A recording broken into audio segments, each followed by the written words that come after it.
Tinatabi na kita. Written by Silent Thinker. Pagod na akong mangarap sa'yo.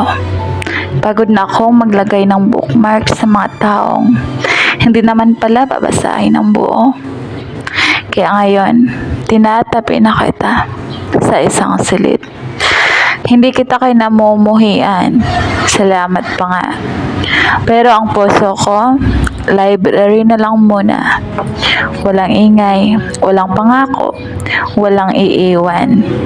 Dito sa mga aklat, hindi ako naghahangad.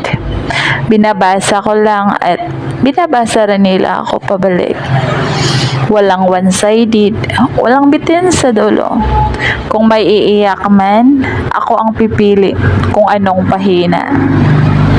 Kaya kung hindi man ako mahalin ng tao, okay lang. Ang mga pahina naman ang yayakap sa akin ngayon. At sa bawat kabanata, ako naman ang bida sa sarili kong kwento.